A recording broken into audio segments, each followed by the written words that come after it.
လူသားရေမချိုးတာကြတယ်သူကိစ္စနဲ့သူတော့ဟုတ်တယ်နော်ကိုစားကိုနာအောင်ကားဆရာကြီး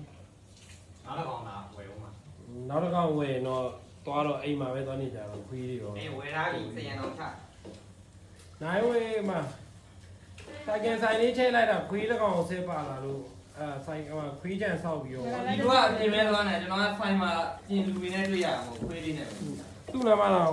cosmetic တလောက်မမြောက်စား ရေမွေး ဟာ နတ်စပရေး ဒီတော့ ဒါနဲ့အမ ရှာလာလဲခွေးတွေကြီးဖြစ်နေကြတယ်ဒါလူဆန်2သိန်းပဲဒီကောင်အစာကြီးက3သိန်း ဘယ်လို3သိန်း9တော့ 3သိန်း9တော့ဟောမင်းကိစ္စကြီးရလဲအဲကြောင့်မို့ပါကြီးကျွန်တော်လူတယောက်ပြောဝယ်သွားတဲ့လူတယောက်မင်းဆောင်ရင်ကခွေးလက်ဆောင်ဝယ်ပေးလိုက်တယ်ခွေးသေးကြီးကြီးလေးဝယ်ပေးလိုက်တယ်အဲနောက်ကနေလုတ်ပေးရမလဲဘူးလေ